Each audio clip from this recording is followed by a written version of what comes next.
Okay, so let's get straight into this and install 86 box with Win98. So the first thing we're going to do, we just go 86 box into your search engine of choice and click 86box.net. Now this has some information here. It also has a lot of stuff you need, but basically we want to go to view on GitHub. We also want to come down here where it says it's also recommended to use the Xbox Manager. So let's grab that. And we will need ROMs of some sort. I think the ROMs are on this page. Okay, well the ROMs aren't on this page, but it doesn't matter. We'll just type into the search 86 box ROMs. And these are the three files we need to get 86 box functioning. Okay. Get rid of that one. So first we've got the GitHub. We just scroll down and we're looking for the regular. We'll just click on that. Bam. Come down here. There you go. 5 hours ago they made another stable build. So let's just grab that one. And I'll just download that. Bam. Save. Okay, and then we'll just go to the manager.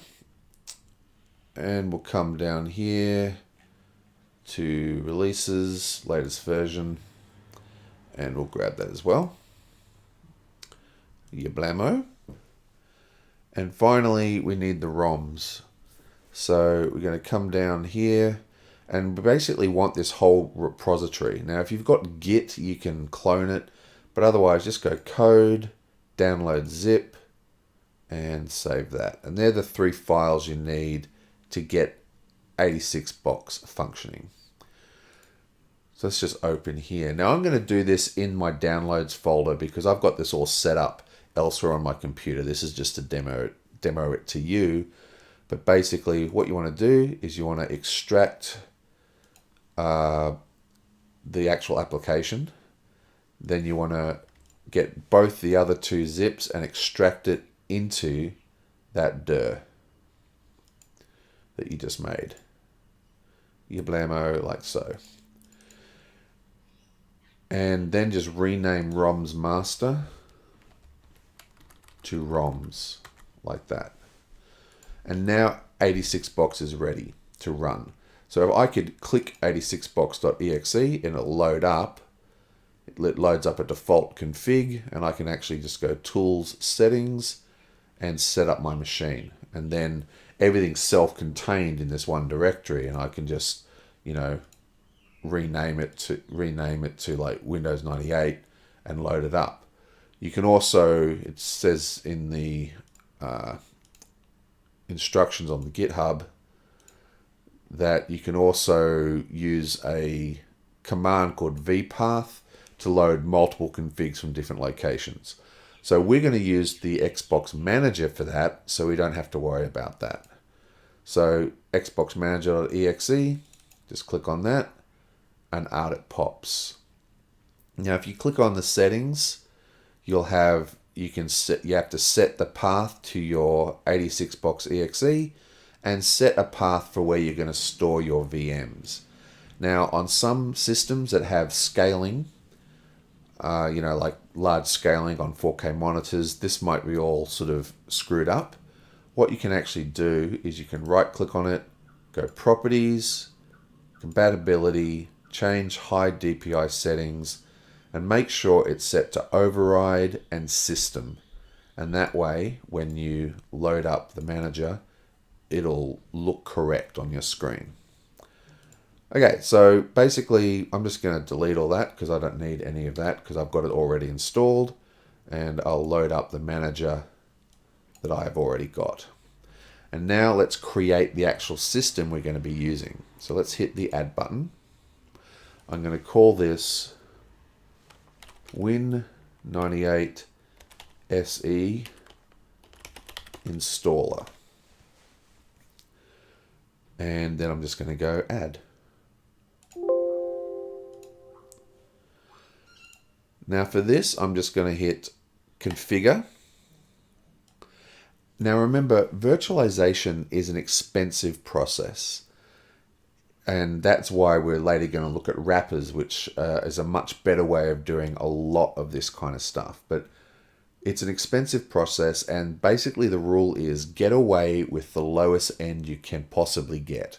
Because if you push it to a super fast computer in here, your actual host computer needs to emulate all those things, and it can make it run very slow and very laggy. So we're going to try and keep it low key. Remember, this is 98. It doesn't need to be very powerful. So we're going to choose a socket 5. We are going to choose an Intel Advanced ZP as the actual BIOS system. We're going to choose a Pentium Overdrive MMX, and we're going to set it to 166. For memory, we're going to set to, I'm just going to max it out. I think it maxes out as 128 meg. So once that's done, let's hit on display. And you've got two options here. See how it says video? This is where you select your display card. And we're going to come down here and we're going to select the, here we are, boom, the S3 Trio 64 V2/DX. And I'm just going to leave it defaulting to 4 megs. Now, then I'm going to click the Voodoo graphics card, hit configure, and I'm going to change that to Voodoo 2, leave everything else the same. Now what's happening here is, in the old days, video accelerator cards were separate units, completely separate from the video card. So you'd have a video card and then you'd buy a Voodoo 1 or a Voodoo 2 to augment that card.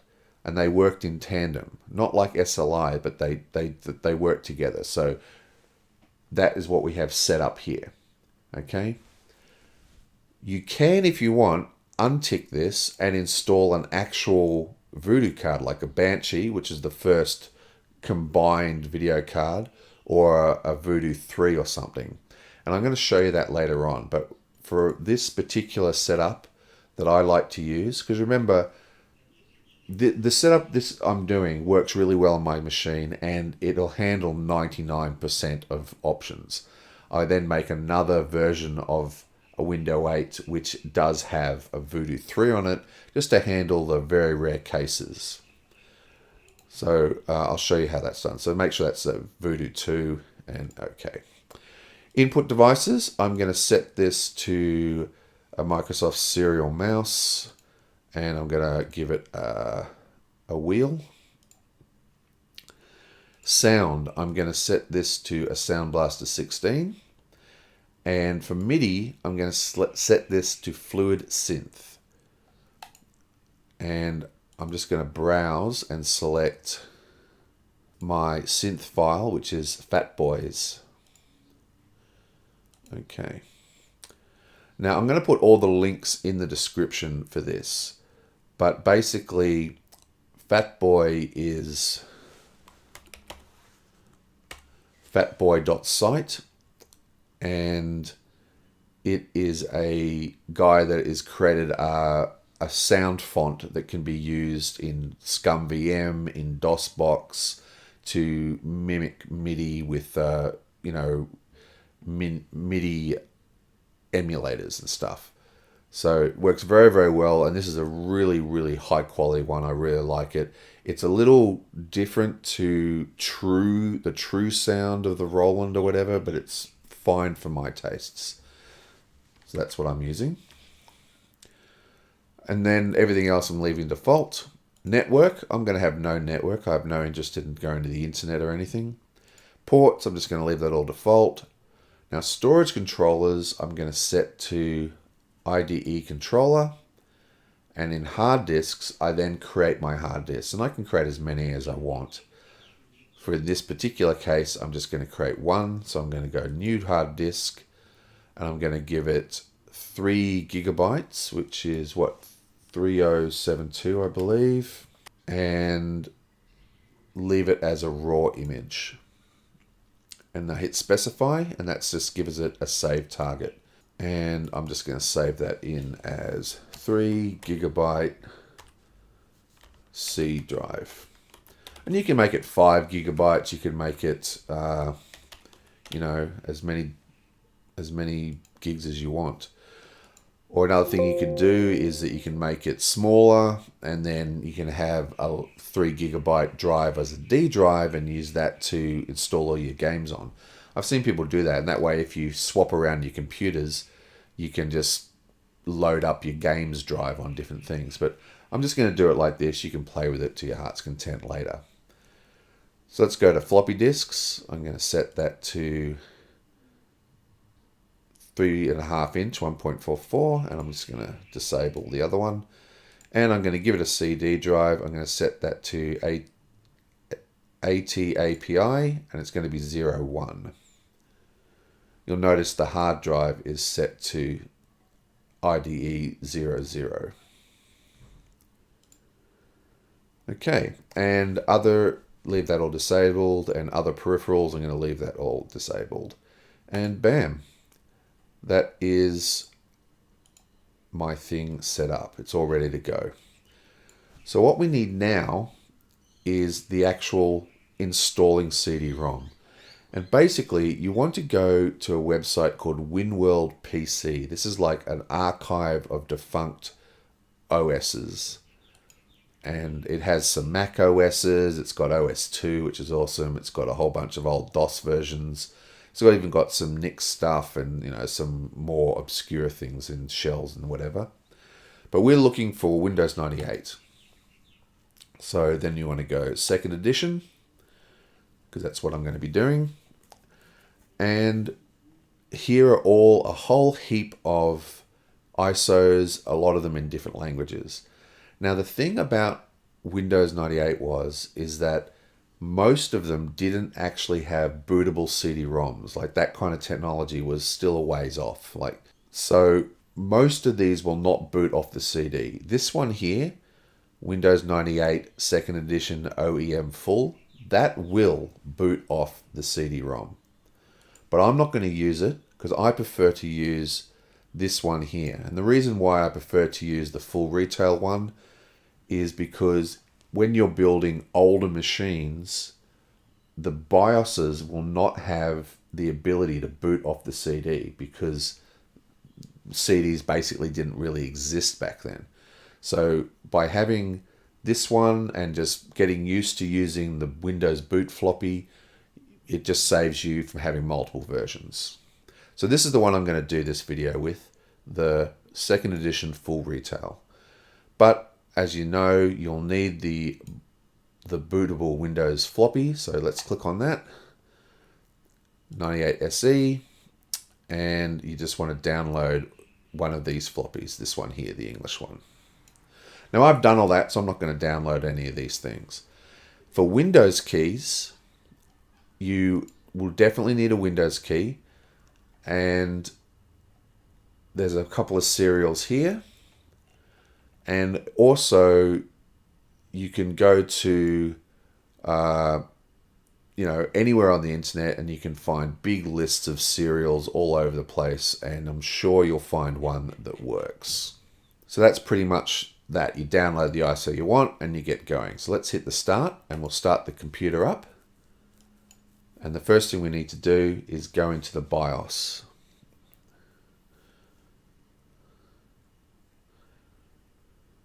So in this case, that's by pressing F1. Okay, so what I like to do is make sure you scan the hard drive and make sure it says 3072, so it's actually got the correct hard drive. Some of the BIOSes will need to do an auto detect, otherwise it'll just assume it's a 512 disk. Press escape to go back. Okay, we're also going to go down, we'll check the boot options. Yep, floppy drive first, that's all good. And go into advanced.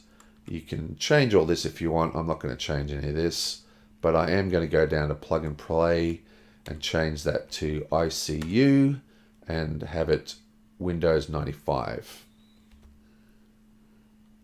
And that's pretty much it. Let's go exit saving changes.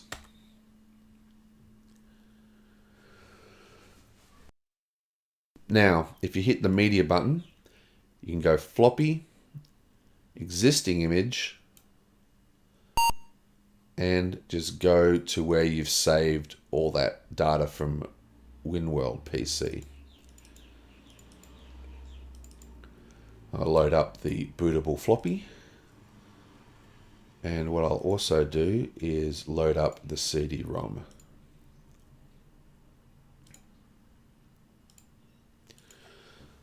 Press spacebar and it will now boot off the floppy and we'll get into our computer. Just to speed things up, I'm going to do boot without CD-ROM support. So what we need to do now is format the drive and then copy all the Windows files onto it and stuff like that. And then we're ready to rumble. Okay, so when you get to the A prompt, just type in fdisk and it's pretty automated. So you type in fdisk, then you go yes, then you press 1, then you press 1, then you press yes, and then it'll ask you to reboot.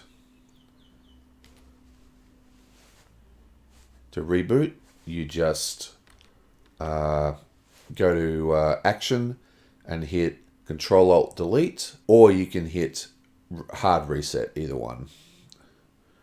We'll just do Control-Alt-Delete. I believe Control F12, yeah, you can go Control F12 without going to the menu as well. This time, once it's booted, we are going to go start computer with CD-ROM support. This will take a little bit longer to boot because you've got to remember what this machine does, what 86box does, is it tries to replicate the original computers, including how fast they are. So there's no point in putting the hard drives on VRAM disks and stuff like that because you're not going to get any improvement in file access in the RAM disk because it's actually limited by how fast the hard drives were back in the day. And it's that kind of attention to detail in the emulation, something that VMware and VirtualBox don't do because they're trying to do very different things, that makes it such a solid way of emulating Windows 98 and 95 and 3.1. Okay, so now we're back at the A drive. We're just going to type format C drive/S. And that's going to format the C and also copy the system files onto it. Just hit yes and let it do its thing. Note that it says it's formatting 3 gigabytes. I'm just going to call this system for a volume label, and that's done. Now we want to go to the C drive. We're going to go mkdir Windows, CD Windows, mkdir _cabs, cd _cabs. Then we're going to type copy E drive /win98, enter. And that's because when you go boot with CD enabled, it actually loads the CD into the E drive off this floppy disk that I'm using. It could be D drive. So just what you want to do is copy all these cab files. Now the reason we're copying these setup files onto the hard drive is that if we ever need to do changes and it asks for the actual original Windows CD, we can just point it to this directory. And that way we don't have to worry about constantly having access to the ISO file. So you can see if I went to E drive and just typed in dir, you can see that that's the CD-ROM. So if it's not E drive for you, just say D drive and do dir until you see the Win98 directory. Okay, so once that's all done and you're in the cabs folder, just type setup. And if you do /?, you'll get the non-hidden options. There's a whole heap of other options that are hidden that you don't have to worry about unless you're super advanced. But we're just going to do setup /is to skip the scan disk just to save a little bit of time. And now now it's running the install. So let's press enter for continue. And the way this works is you'll note that my mouse is not locked into the VM at the moment, but keyboard commands are still going through, which is really awesome. So if I lock my mouse in, right, you can see it's all locked inside now. And to get your mouse out, you press and hold F12 and F8 at the same time. And it comes out. But even though my mouse is out, I can still use the keyboard. So I just press Tab and hit Enter. And now I have to put in my product key. Okay, so once you've entered that key, you'll get this directory thing. Go to Other Directory, hit Next, and then just get rid of the .000 and say yes to install into the existing directory that we made. Okay, let's go down to Custom with the down arrows. I'll just call this AFL. Get rid of that. We'll press spacebar on the address book and we'll say yes, and then communications, we don't need internet tools, don't need online services, and then I'll hit next, which is just enter. And for computer name, I'll call it 86 box and leave everything else. I'll come down here, press tab to go to change. I'll go up and set that to Australian. Press tab until it highlights next. Enter, enter, next. Now here it's going to ask to insert a disk. Now you can actually do this if you wanted. Like if you go to media, floppies, you can actually eject that and then go media, new image. And that'll actually allow you to create your own floppy disks and copy data to it. But we're not going to bother with that. So we're just going to go cancel. Now start copying. And that is pretty much it. Now, while you're using 86 box, a good idea is to keep an eye on this percentage number in the top bar here. This is giving you an estimation of how well the emulation is running. So see how it's going from 99 to 101% for me? That means it's running almost perfectly. It's running at a good clip. Now, if you're getting a lot of problems while you're using it, if you look up there and you see that that value is saying 40% or something, that means it's running at 40% of the speed it should be. Okay? And it could be a limitation in your hardware. Remember, virtualization is hardware intensive, but you want to try and find a configuration that's as low end as possible that gives you a nice near 100% at all times. Okay, finally, we're almost there. So when it asks us to reboot, we're just going to do a little trick. So let me get my mouse ready. Okay, so we're going to hit restart now. And then while it's rebooting, I'm just going to, oops, wrong button. I'm just going to close it. And then I'm going to open the manager again. Now see how I named this installer? So I just edit that. I'll put do not run into the description. Now I'm going to right click on it and I'm going to go clone, and I'm going to clone it as Win98 SE S3 card. And I can put a detailed description in there. And the reason why I'm doing this is because basically that previous one that we just did, the Windows Dash Installer, that's all set up. So anytime we want to install, try different video card setups, try different BIOSes, different processors, we can just copy that into a new thing, clone it like I did, and run it, and we can skip all that preliminary stuff that was really slow and annoying. All you got to do is make sure you go into configure and go to storage, go to hard drives and remove the existing one and click on existing, specify, and load the copied hard drive because it'll be pointing to the original. So there's my new one, and there's the new hard drive. Boom. Nice. And now when I start it, Everything else is exactly the same, but now when I start it, the original, the installer one, is saved, and I can use that if I ever need to. And that just saves you doing all the previous setup and copying and pre-installing.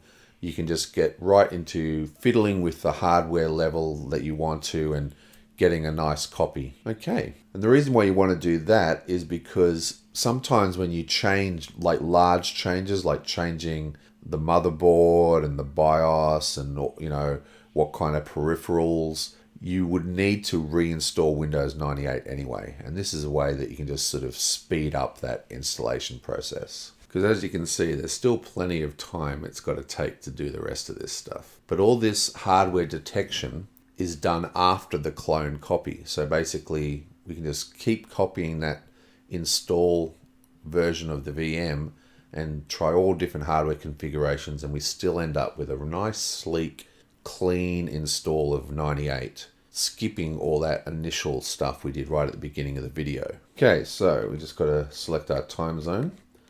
I'm going to go to +10 for Sydney, Australia. Enter. Now we basically just let it do its thing. Okay, so once it's finished, we just reboot, and that's it. Windows 98 is now installed. There is one more small couple of things we need to do. Basically, we want to use the Voodoo 2 for the acceleration, and Windows will not automatically pick that up on the first boot. We actually have to install the Voodoo 2 drivers for that.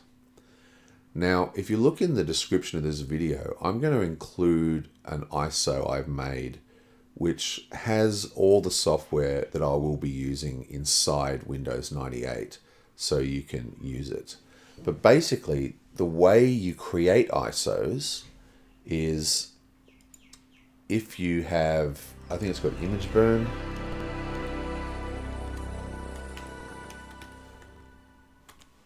Yeah, image burn. So if you just go to imageburn.com, and once you install it, there's just a big button that says create image file from folders. And when you just select some, you just put anything you want to copy to the VM, you just put it in a folder, turn it into an ISO file like a CD-ROM file, and then load it up like a CD-ROM.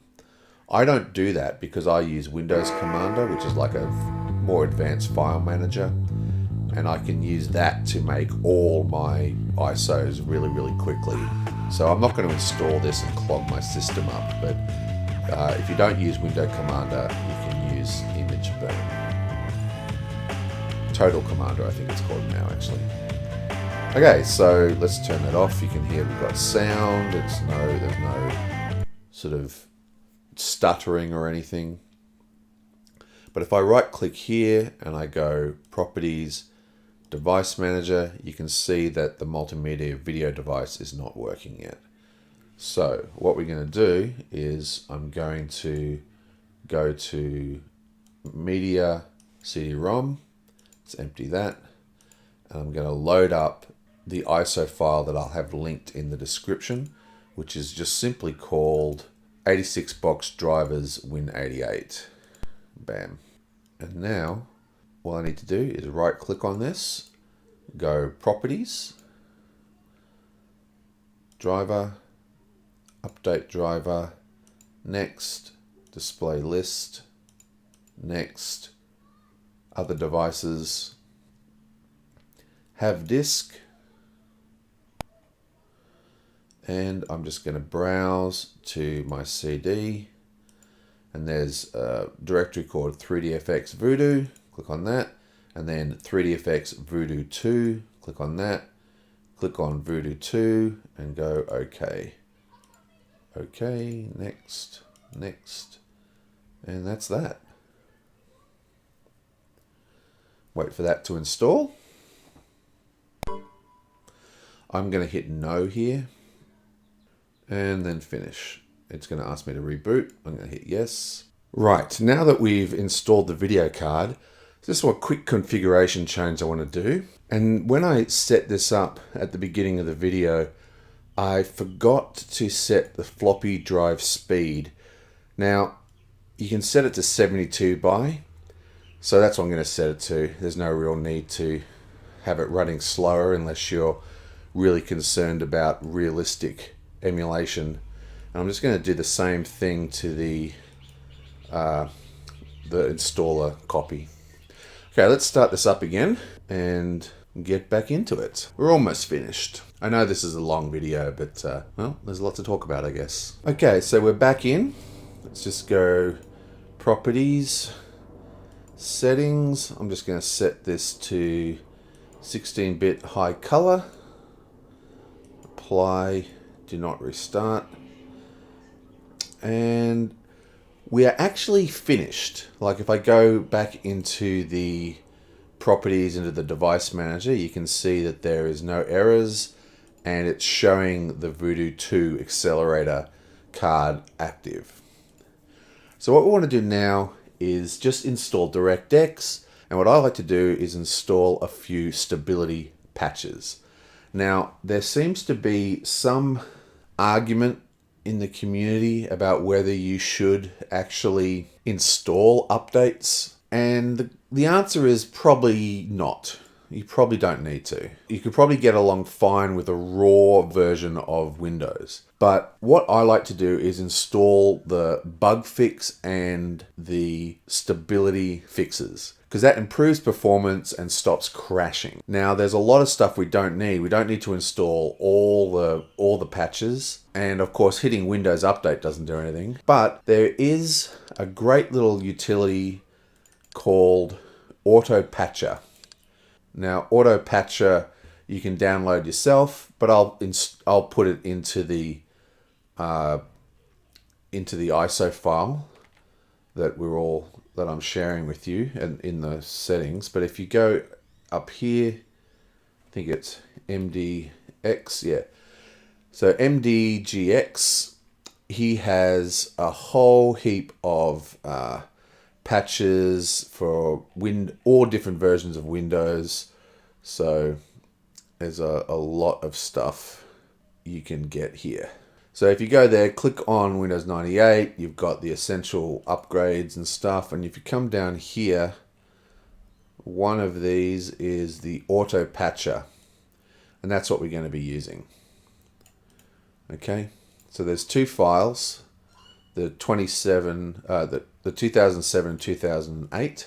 And again, I put both of them onto this ISO, which you can download from the description on this YouTube video. It's basically got the patcher, DirectX. It's got some drivers. It's got the Voodoo drivers and the OBS driver, or the Obsidian driver. And it's got two little benchmarking apps to just do some tests for different video cards if you install them. Okay. So let's go to the patches. We're going to run the Auto Patcher. Going to run 2007 first, obviously. Let's go next. And I'm just going to put this into C drive Auto Patch.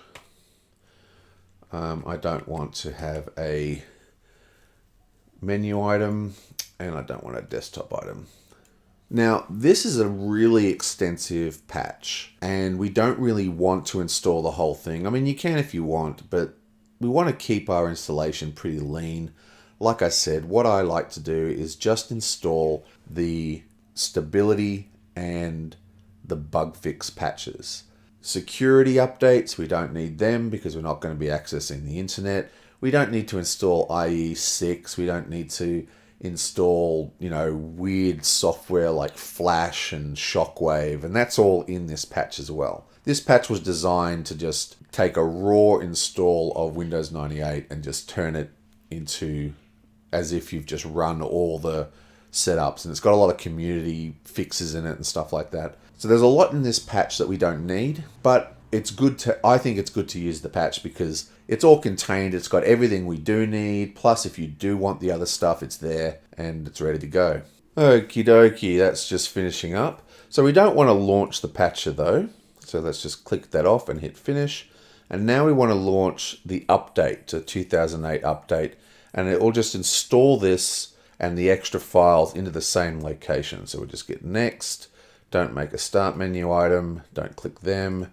And install this as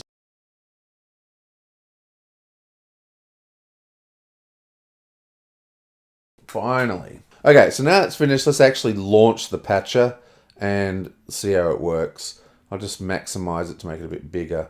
So this is a really fancy bat file.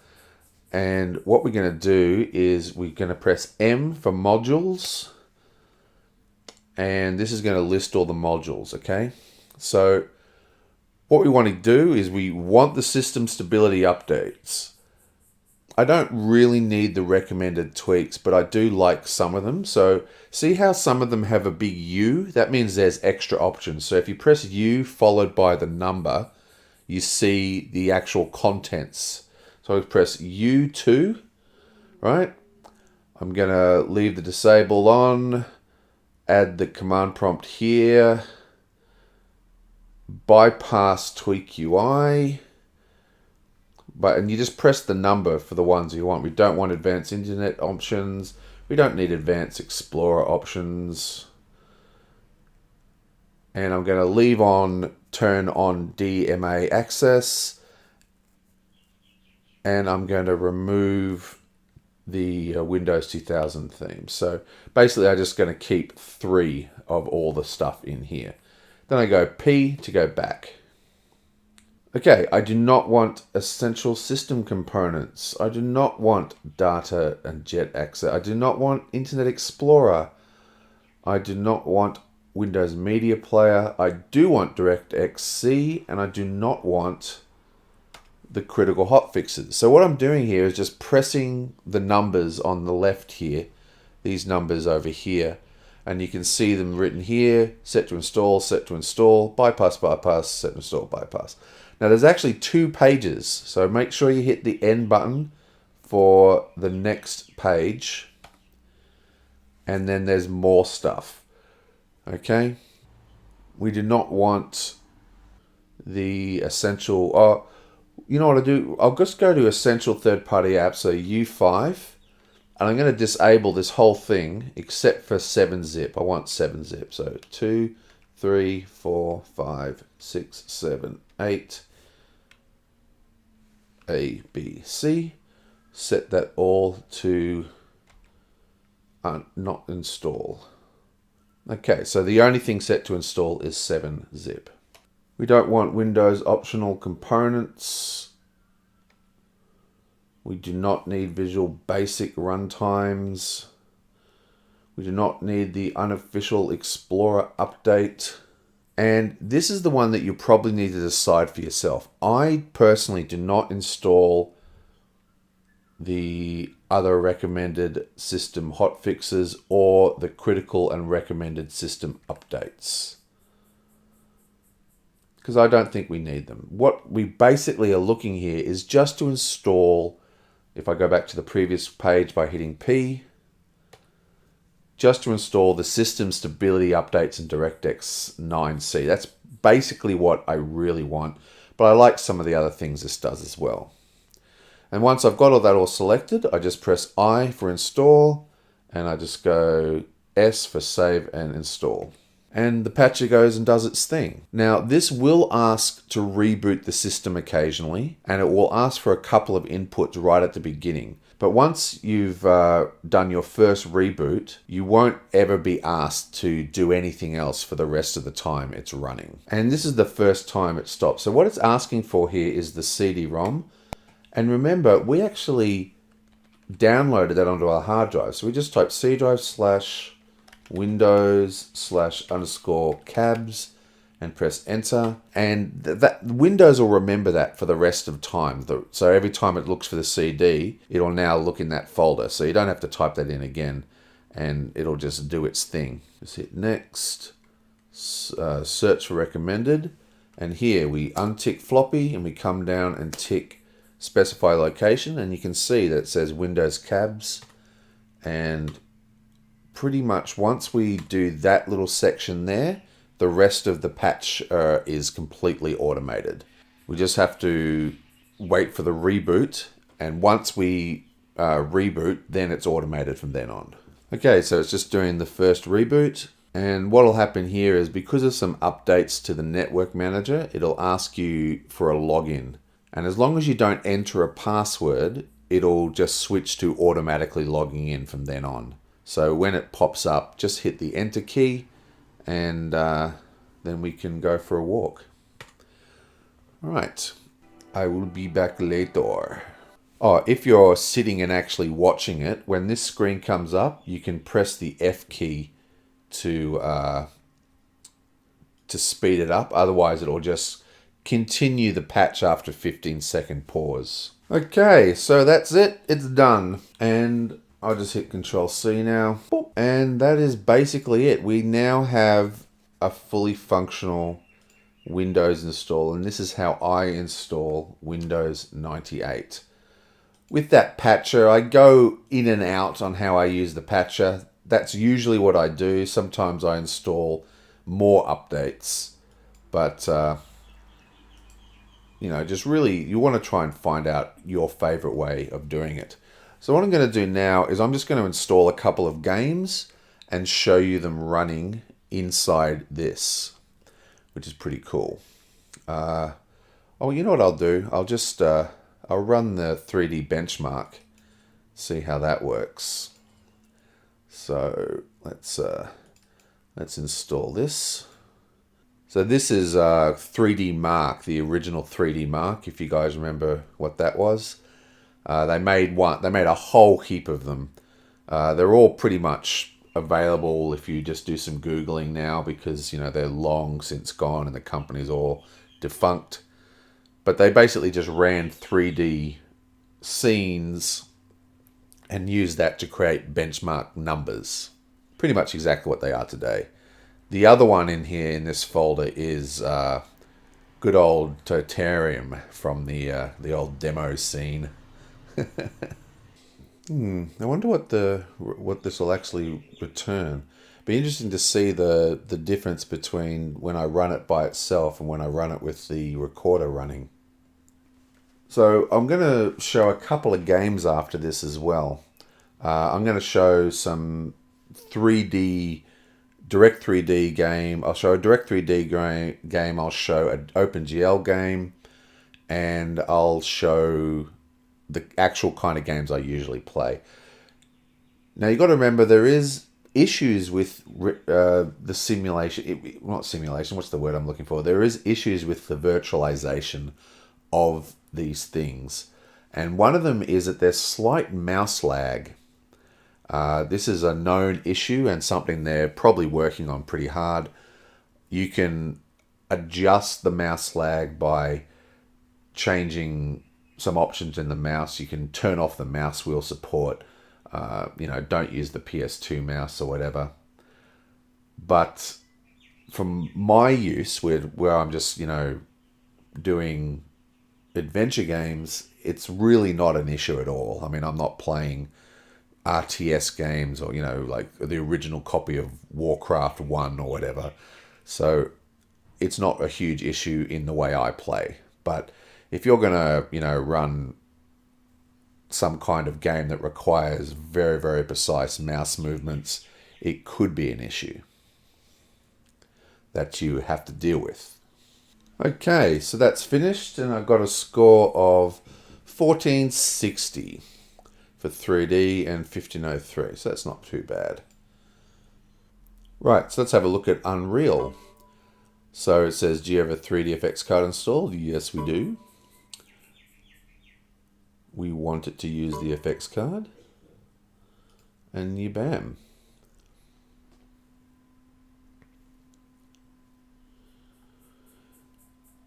Now, when you're playing games, I'm not going to do this because I'm recording, but if you look in the action, in the view, you've got Control-Alt plus page up, and then later Control-Alt page down to actually make things full screen.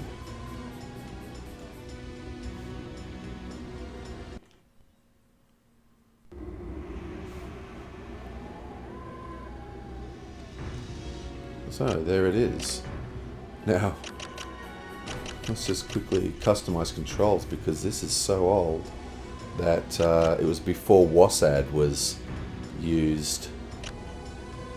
So you just got to turn on the strafing and everything. I'll leave everything else the same for now.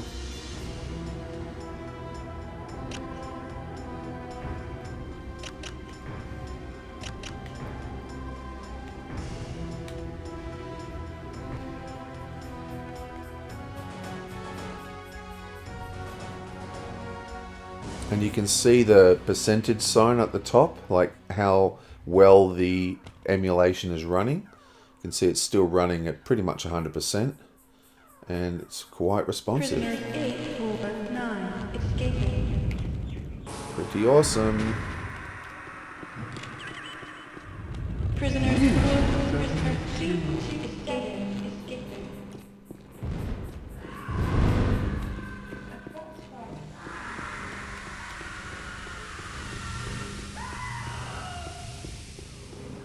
Oh man, this game was mind-blowing when it came out, wasn't it?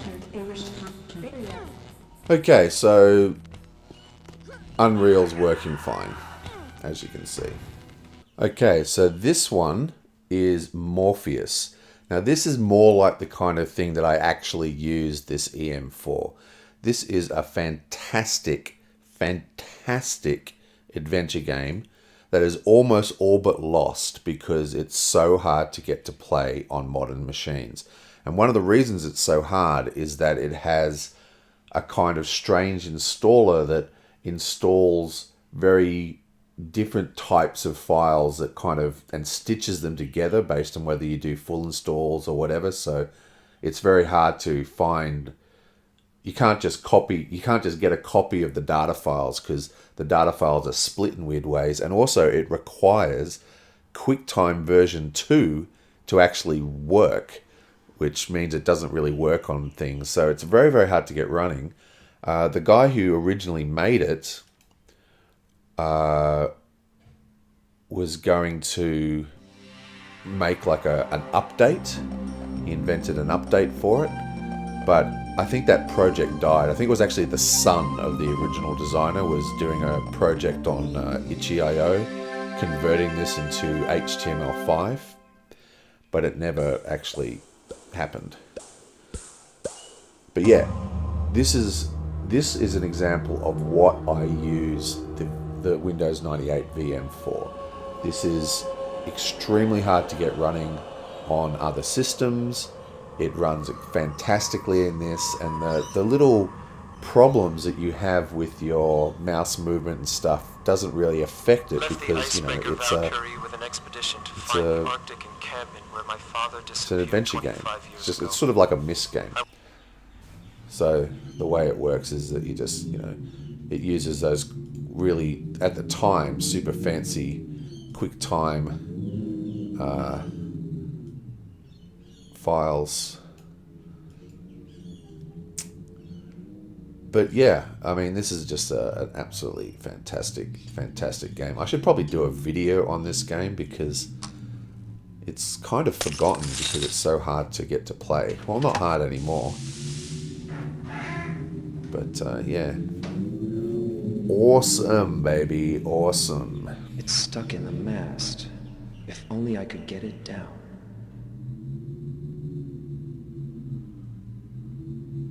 That's it, all set up and ready to go. I will see you guys in the next video.